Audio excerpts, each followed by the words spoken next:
नमो नमः मित्रों, संस्कृत जीवन में आप सभी का स्वागत है। हम लोग अपनी साहित्य की कक्षा में उपस्थित हैं, जिसके अंतर्गत भर्तृहरिकृत नीति शतकम ग्रंथ का अध्ययन हम लोग कर रहे हैं। तो अभी तक की कक्षा में हम लोगों ने कुल 89 श्लोकों का अध्ययन कर लिया है। आज इससे आगे के श्लोकों के साथ उपस्थित हैं और जैसा कि यह सभी जो हमारे श्लोक हैं यह दैव पद्धति से लिए हुए हैं, तो आज के भी जो हमारे श्लोक हैं वह सभी दैव पद्धति से ही लिए गए हैं। तो जो भी मित्र हमारे साथ लाइव जुड़ चुके हैं सभी लोग वीडियो की लिंक को अपने दोस्तों के साथ शेयर कर दें और अधिक से अधिक लोग लाइव आया कीजिए। और आप लोग कक्षा कैसी लगती है आप लोग कमेंट करके अवश्य बताया कीजिए। तो आइए हम लोग हमारा जो 90 श्लोक है इसका अध्ययन आरंभ करते हैं। तो सबसे पहले वाचन करते हैं, तत्पश्चात इसके अर्थ को जानेंगे। तो आप सभी लोग पहले मेरे साथ वाचन कर लीजिए, फिर इसके अर्थों को देखते हैं प्रत्येक शब्द के अर्थ के साथ साथ। सृजति तावद शेष गुणाकरम पुरुष रत्न मंगल पुरुष रत्न अलंकरणम भुवम तदपि तत्क्षण भंगी करोति चेत आह कष्टम पंडितता विधेय। अब यह जो श्लोक है, इस श्लोक में भर्तृहरि जी बताते हैं कि जो पृथ्वी अर्थात पृथ्वी का आभूषण स्वरूप और सभी गुण इत्यादि को धारण करने वाले जिस व्यक्ति की अर्थात पुरुष की रचना विधाता द्वारा की गई है, किंतु उस विधाता ने इस पुरुष को क्षण भंगुर जो बना दिया है वह एक कष्टप्रद कार्य किया है। तो यहाँ पर जैसे अगर हम बात करें तो भर्तृहरि जी ने यहाँ विधाता के लिए अर्थात विधाता का जो यह कार्य है इसको मूर्खता के रूप में वर्णित किया है। तो आइए देखते हैं इसके प्रत्येक शब्द के अर्थ के साथ साथ संपूर्ण व्याख्या। तो सृजति माने जैसे आप सभी जानते हैं सृज धातु है, लट लकार प्रथम पुरुष एक वचन में सृजति रूप बनता है। तो सृजति माने सृजन करना या रचना करना। आगे कहते हैं तावत माने पहले, अशेष गुणाकरम, अशेष अर्थात जिसके शेष नहीं रह गए हैं ऐसे, गुणा माने गुणों को, कर्म माने धारण करने वाला, अर्थात सभी गुणों से जो संपन्न है, जिसके कोई भी गुण जिस व्यक्ति में शेष नहीं है, अर्थात जो संपूर्ण गुणों की खान है ऐसा।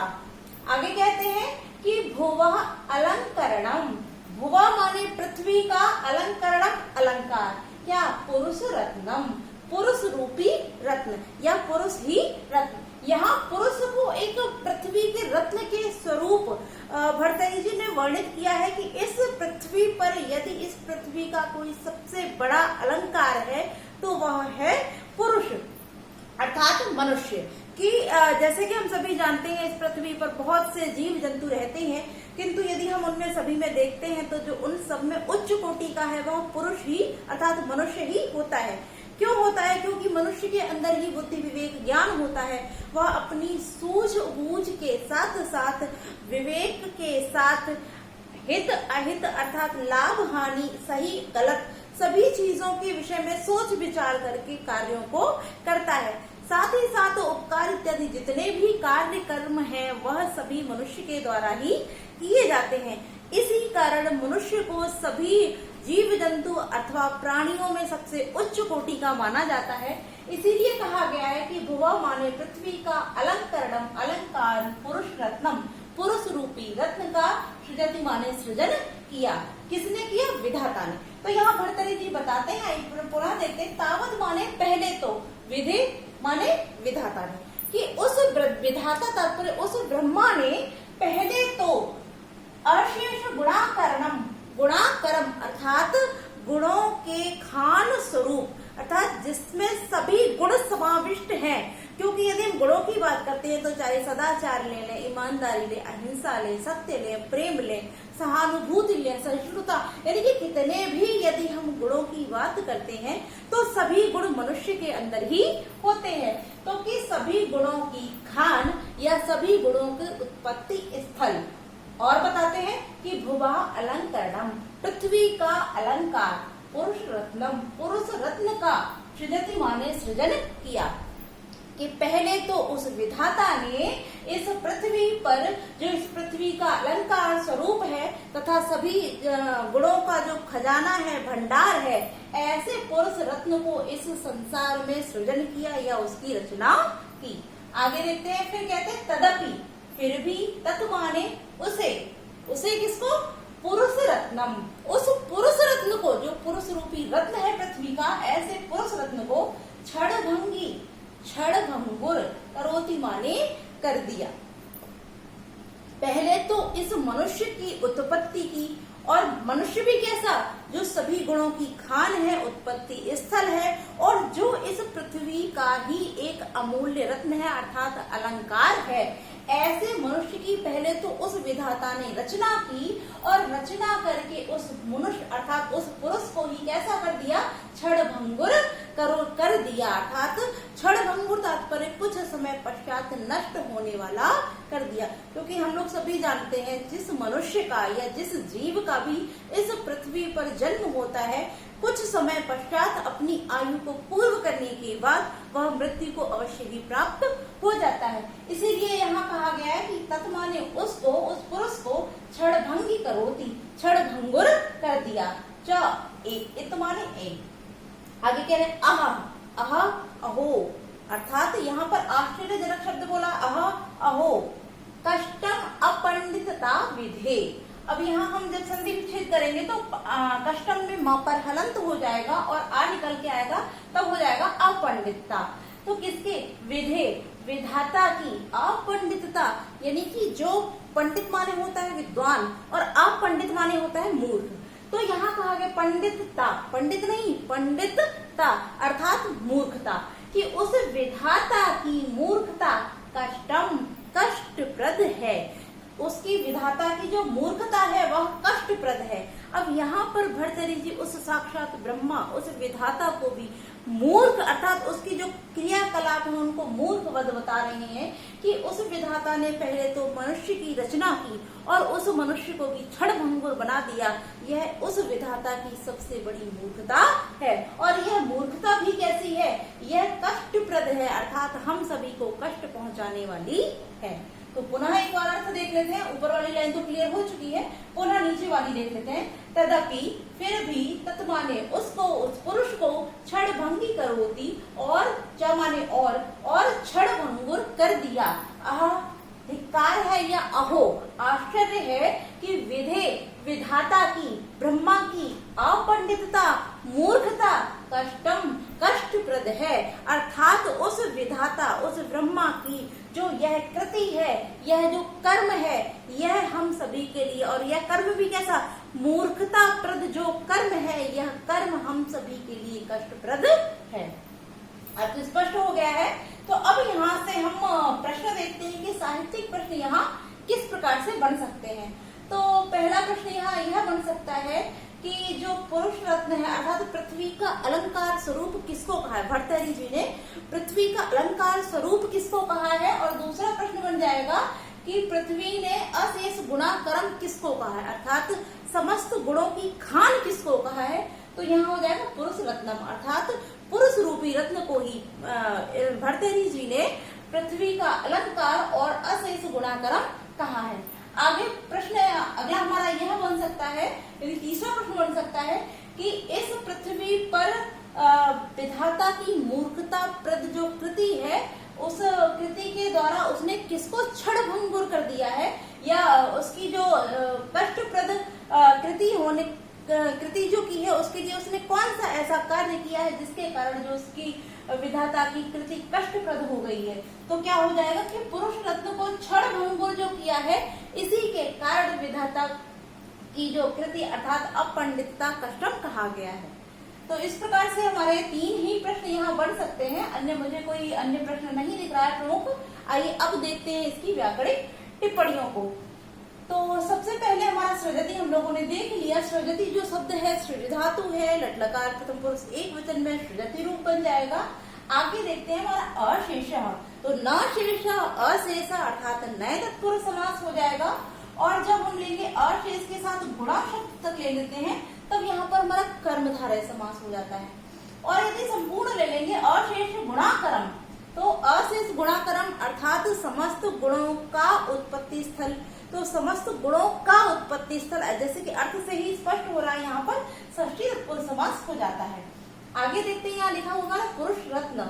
तो पुरुष एव रत्न, पुरुष रत्न, तब तो हमारा यहाँ कर्मधारय हो जाएगा। किंतु कुछ कुछ पुस्तकों में ऐसे पुरुष रत्न सप्तमी तत्पुरुष समास भी देखने को मिलता है।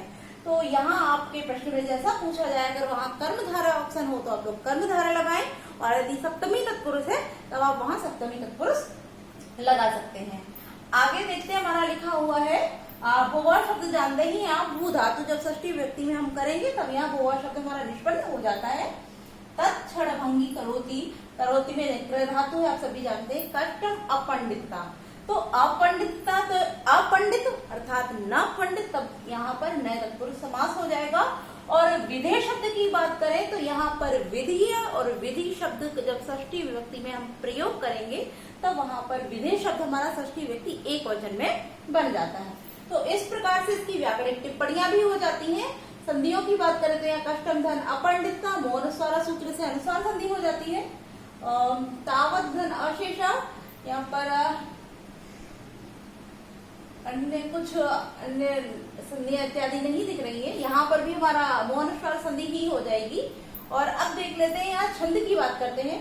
तो इस श्लोक में द्रुत विलंबित छंद है। कौन सा है? द्रुत विलंबित छंद है।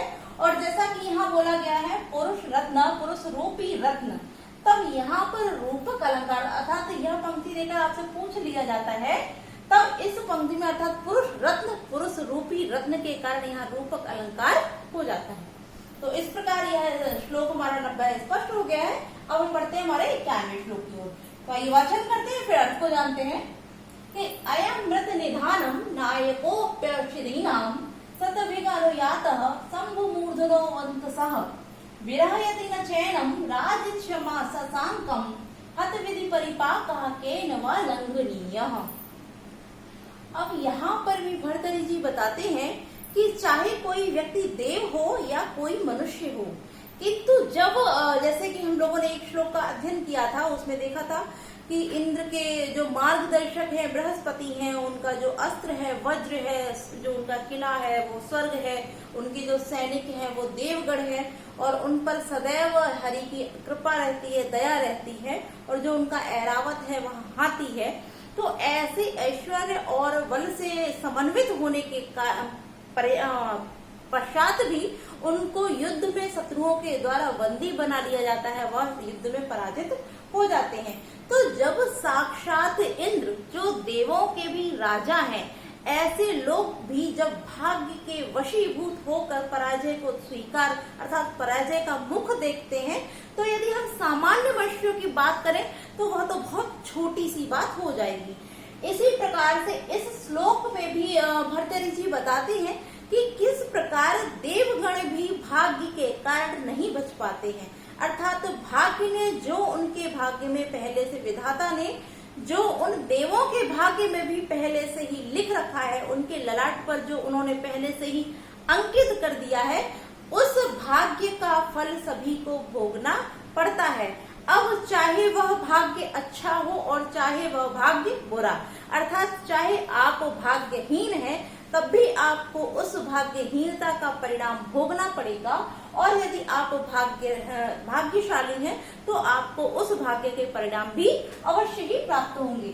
तो इस श्लोक में भी एक देव का उदाहरण देते हुए ही भर्तृहरि जी बताते हैं, जैसा कि आप लोगों ने श्लोक के वाचन में देख लिया होगा, यहाँ लिखा हमारा शशांकम।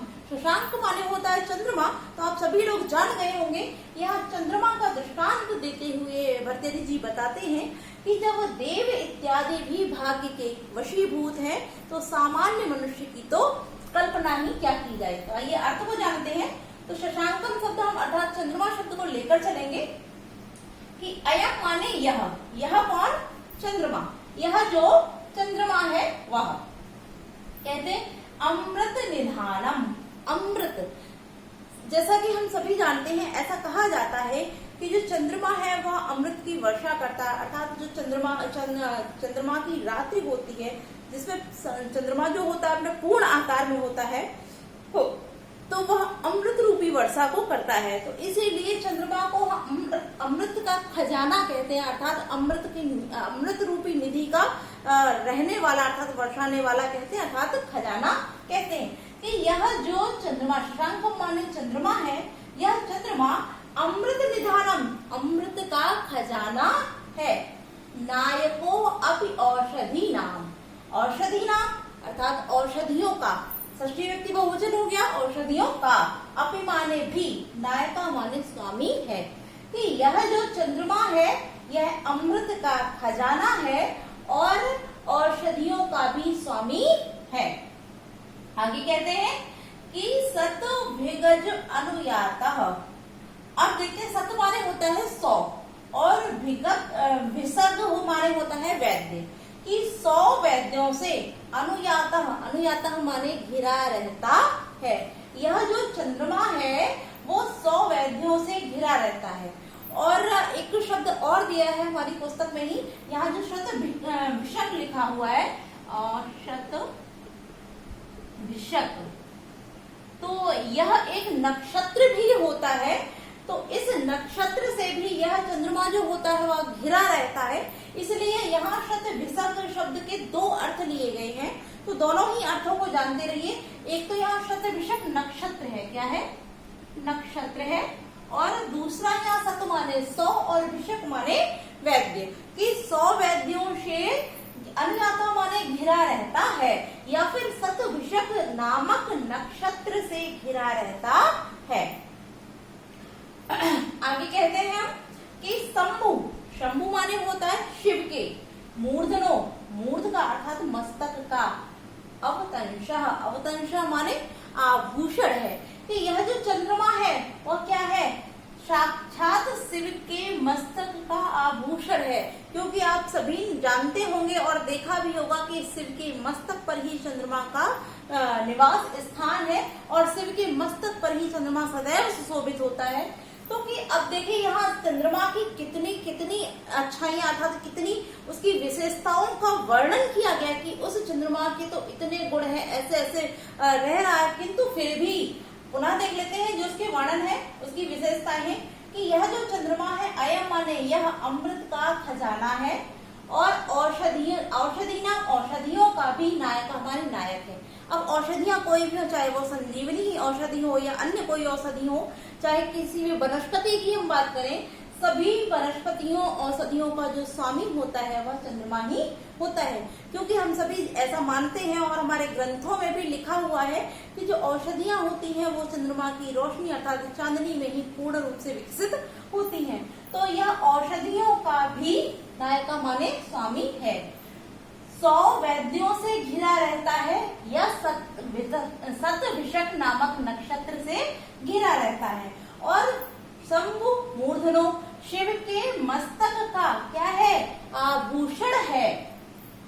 चा माने और, एनम माने यह, शशांकम माने चंद्रमा, और यह चंद्रमा क्या नहीं करता है फिर भी, राजक्षमा यानी कि राजक्षमा नामक जो रोग है, ना विरहयति, ना विरहयति माने नहीं छोड़ता है, यानी कि चा माने और, एनम माने इसको, किसको, चंद्रमा को, राजक्षमा नामक रोग, ना माने नहीं, विरहयति माने छोड़ता है।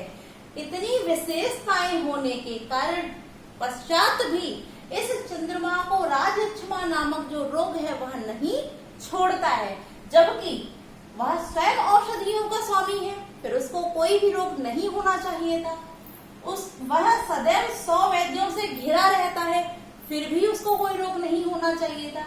स्वयं अमृत का निधान अर्थात खजाना है, तो जिसने अमृत पान कर रखा हो उसकी तो मृत्यु कभी होती ही नहीं है, फिर इसको राजयक्षमा नामक रोग क्यों नहीं छोड़ पाता है। और इसको भी छोड़िए तो देवादिदेव अर्थात महादेव के मस्तक का आभूषण है, तो जिसके पास स्वयं काल भी नहीं भटकता है, ऐसे महाकाल का जो आभूषण है, ऐसा होने के पश्चात भी इस चंद्रमा को राजयक्षमा नामक जो रोग है वो ना माने नहीं, विरहयति माने छोड़ता है। राजयक्षमा नामक जो रोग होता है उसको हम अर्थात क्षीण होने वाला रोग जानते हैं, तात्पर्य क्षय रोग, यानी कि राजयक्षमा भी कहते हैं उसको, क्षीण रोग भी कहते हैं, क्षय रोग भी कहते हैं। और यदि आज की भाषा में हम लोग बोले तो क्षय रोग को जैसे कि हम लोग टीबी के नाम से जानते हैं, तो इसी को राजयक्षमा कहते हैं अर्थात क्षय रोग। कि क्षय रोग या राजयक्षमा नामक जो रोग है वो चंद्रमा को नहीं छोड़ता है। क्यों, जैसे कि अब इसके लिए हम सभी जानते हैं कि चंद्रमा जो होता है पूर्णमासी वाले दिन संपूर्ण रूप से उदित होता है, यानी कि अपने पूर्ण आकार में होता है, और अमावस्या के दिन बिल्कुल ही लुप्त हो जाता है। तो पूर्णमासी के बाद वो प्रतिदिन घटता जाता है और अमावस्या के बाद वह प्रतिदिन बढ़ता है। तो यह जो उसका रोग अर्थात घटने और बढ़ने का यह जो रोग है यही राजयक्षमा है। ठीक है, स्पष्ट हो गया होगा। तो कि इस चंद्रमा को राजयक्षमा नामक रोग नहीं छोड़ता है। अब यहाँ भरतेरी जी कहते हैं कि हत विधि अर्थात दुर्भाग्य का परिपाक परिणाम केन माने कौन, व माने अथवा लंघनीय माने दंड उल्लंघन कर सकता है। अर्थात जो दुर्भाग्य का फल है उसका उल्लंघन केन माने कौन कर सकता है। यानी कि कोई भी, चाहे वो देव हो, चाहे मनुष्य हो या प्राणी हो, सामान्य जीव जंतु कोई भी हो, कोई भी दुर्भाग्य के परिणाम का उल्लंघन नहीं कर सकता है। अर्थात कौन ऐसा है इस सृष्टि में, ऐसा कौन है जो दुर्भाग्य के परिणाम का उल्लंघन कर सके। अर्थात दुर्भाग्य के परिणाम का उल्लंघन कोई भी नहीं कर सकता है। तो यह जो हमारी है वो महत्वपूर्ण सूक्ति भी है, तो आप लोग इसको अंडरलाइन करके रखिए। और जैसा कि अर्थ स्पष्ट है, तो हतविधि अर्थात दुर्भाग्य के परिपाक माने परिणाम का लंघनीय उल्लंघन या त्याग केन माने कौन कर सकता है। अर्थात संसार में जन्म लेने वाला कोई भी प्राणी या कोई भी देवगण दुर्भाग्य के परिणाम का उल्लंघन नहीं कर सकता है। तो यह इसका अर्थ होता है। तो इस प्रकार से हम लोगों ने संपूर्ण अर्थ जान लिया है। अब देखते हैं इसके महत्वपूर्ण प्रश्नों को। तो सबसे पहले प्रश्न हमारे, जैसे कि इसकी 4 विशेषताएं बताई गई हैं। अयम अमृत निधानम नायको अप्यौषधि नाम सतवेग अनुयातः संभु मूर्धनो अवतसः। तो इन चारों विशेषताओं से एक प्रश्न बढ़ जाता है कि पहला प्रश्न कि अमृत का निधान कौन है, शशांकम। औषधियों का स्वामी कौन है, तब भी चंद्रमा हो जाएगा। शतभिग अनुयातः का शशांकम। शंभु मूर्धनो अवंतसः का अर्थात शिव के मस्तक का आभूषण कौन है, तो वह भी चंद्रमा है। इस प्रकार से यहाँ 4 प्रश्न बन गए। अगला प्रश्न हमारा यह बन जाता है कि राजयक्षमा नामक जो रोग है वो किसको नहीं छोड़ता है, तो उसका उत्तर भी हो जाएगा शशांकम। ठीक है, और फिर अंतिम पंक्ति से कोई प्रश्न नहीं बनता है, किंतु महत्वपूर्ण सूक्ति है, तो आप लोग इसको ध्यान रखेंगे। अब देखते हैं हम इसकी जो व्याकरणिक टिप्पणियां हैं उनको। तो सबसे पहले यहाँ लिखा हुआ है अमृत निधानम, तो अमृतस्य निधानम, अमृत निधानम षष्ठी तत्पुरुष समास हो जाएगा। और अयम धन अमृतम, अमृत जो शब्द है इसमें मोहनुस्वार सूत्र से अनुस्वार संधि हो जाती है। तो फिर लिखा हुआ है नायका धन अपि, नायको धन अपि औषधि नाम। नायको धन अपि, यहाँ पर नायका धन अपि हो जाएगा। तब यहाँ पर अगर हम संधि की बात करें तो हमारी विसर्ग संधि हो जाएगी और अपि धन औषधि नाम यड़ संधि हो जाएगी। अब यहाँ जो शब्द हमारा लिखा हुआ है निधानम, इसको भी देख लेते हैं। इसमें नि उपसर्ग है, धातु है और ल्युट प्रत्यय की विधान से यहाँ हमारा निधानम शब्द निष्पन्न हो जाता है। आगे औषधि जो शब्द हमारा है औषधि, इसकी निष्पत्ति भी देख लेते हैं। इसमें औष धातु है, औष के साथ में धा धातु है और धा के साथ में हमारा की उपसर्ग है की। तब यहाँ औषधि शब्द बनता है और जब सुआदि की उत्पत्ति करते हैं तो षष्ठी व्यक्ति बहुवचन में औषधि नाम हमारा शब्द निष्पन्न हो जाता है। अब हम यदि बात करें यहाँ पर जो हमारा अगला शब्द है सत्य विसक्त, इसमें कर्मधारय समास हो जाएगा। और आगे लिखा हुआ हमारा यहाँ शंभु मूर्धनो, तो शंभु का मस्तक अर्थात शिव की मस्तक। तब यहाँ जैसा कि अर्थ से ही स्पष्ट हो रहा षष्ठी तत्पुरुष समास हो जाता है। चैनम, चैनम वृद्धि संधि हो जाएगी। आगे लंघनीय शब्द में अनियर प्रत्यय है और हतविधि जो शब्द है तो यहाँ पर भी हमारा कर्मधारय समास हतविधि में भी कर्मधारय समास हो जाता है। अब हमारा जो एक मुख्य शब्द है यहाँ पे राजक्षमा, तो राजक्षमा अर्थात राजक्षमा शब्द की बात करें तो इसमें राज का अर्थात राज का क्षय रूपी रोग यानी क्षय का रोग, तब यहाँ पर राजक्षमा में षष्ठी पुरुष समास हो जाता है। किंतु इस राजक्षमा शब्द में किसी पुस्तक में कर्मधारय समास भी देखने को मिलता है। तो राजक्षमा शब्द आप लोग याद रखेंगे, इसमें कर्मधारय और षष्ठी तत्पुरुष समास दोनों समास हो जाते हैं। तो इस प्रकार से यह तो थी इसकी व्याकरणिक टिप्पणियां। अब हम बात कर लेते हैं इस श्लोक में हमारा छंद। तो यह जो श्लोक है यह मालिनी छंद में लिखा हुआ है, और जैसा कि हम लोग मालिनी छंद का लक्षण जानते हैं, ननमय युते यह मालिनी भोग लोकई। ठीक है, अब हम अपना जो 92वें श्लोक है इसका अध्ययन आरंभ करते हैं। तो आइए वाचन कर लेते हैं, तो पश्चात इसके अर्थ को जानेंगे कि प्रिय सखे विपद दंडाघात प्रपात परंपरा परिचय चले चिंता चक्रे निधाय विधि फलः मृदमिव वराद पिंडी कृत्य प्रगल्भ कुलाल वद भ्रमयति मनोनुजानीम किमत्र विधास्यति। अब यहाँ पर इस श्लोक के माध्यम से भर्तृहरि जी कह रहे हैं कि उस विधाता ने क्या रचना करनी है, अर्थात उस विधाता को क्या करना है, वह हमारे जीवन में क्या करेगा या उसको किसी अन्य व्यक्ति के जीवन में क्या करना है, यह हम लोग पहले से नहीं जान सकते हैं। चाहे आप कितने भी बड़े ज्योतिषाचार्य हो, कोई भी हो, आप गणनाएं तो कर सकते हैं, किंतु स्पष्ट रूप से कोई भी व्यक्ति नहीं कह सकता है कि उस ब्रह्मा ने हमारे भाग्य में क्या लिख रखा है, अर्थात वह विधाता हमारे साथ क्या करना चाहता है, यह कोई भी नहीं जानता है। यह हम तभी जान सकते हैं जब विधाता की द्वारा जो किए जाने वाली कृति है, जब वह हमारे सामने स्पष्ट हो जाती है, अर्थात उसकी जो रचना है, जो कार्य है, जब विधाता उस कार्य को पूर्ण कर देता है तभी वह स्पष्ट हो पाता है। अब यहाँ दृष्टांत दे रहे हैं कि प्रगल्भ कुलाल वद, अर्थात प्रगल्भ माने प्रौढ़ और कुलाल माने होता है कुम्हार, कि एक कुम्हार जब मिट्टी को चाक पर रखता है तो वह उस मिट्टी से क्या बनाएगा, घड़ा बनाएगा, मटका बनाएगा, या कोई छोटा सा दीपक बनाएगा, या कोई सुराही बनाएगा, यह तो वह बनाने वाला कुम्हार ही जानता है। और जब वह अपनी कृति अर्थात उस मिट्टी से उस बर्तन को पूर्ण आकार दे देता है, तब हम लोग उसको देखकर स्पष्ट कर पाते हैं कि इस कुम्हार के द्वारा यह पात्र बनाया गया है। उसी प्रकार से जिस प्रकार से जो ब्रह्मा है वह किस व्यक्ति के साथ क्या करेगा, अर्थात क्या करना चाहता है, यह जब उस विधाता के द्वारा किए हुए कार्य का परिणाम आ जाता है तब हम सबको ज्ञात हो पाता है। उससे पहले हम विधाता हमारे साथ क्या करना चाहता है हम इसको नहीं जान सकते हैं। तो इस श्लोक के माध्यम से भर्तृहरि जी इस बात को स्पष्ट करते हैं कि विधाता ने क्या रच रखा है, क्या रचने वाला है, यह उसके परिणाम के द्वारा ही हम सब जान सकते हैं। तो वैसे समय अधिक हो गया है, श्लोक का अर्थ पूरा नहीं हो पाएगा, इसलिए हम एक काम करते हैं, इस श्लोक को यहीं रहने देते हैं और कल की कक्षा में इस श्लोक का अध्ययन करेंगे। साथ ही साथ जो हमारे इसके बाद में 2 अन्य श्लोक हमारे दैव पद्धति से बचे हुए हैं, तो उन तीनों श्लोकों का अध्ययन हम लोग अगली कक्षा में कर लेंगे। तो आज के लिए हम लोग इतना ही रखते हैं, और यदि आपको कोई भी प्रश्न हुआ करे तो आप लोग कमेंट करके अवश्य पूछा कीजिए, और साथ ही साथ आप लोग क्लास को शेयर किया कीजिए, अधिक से अधिक लोगों को लाइव लेके आया कीजिए, और जिन लोगों ने भी अभी तक चैनल को सब्सक्राइब नहीं किया आप लोग चैनल को सब्सक्राइब अवश्य किया। ठीक है, तो आज के लिए इतना ही मित्रों, नमो नमः।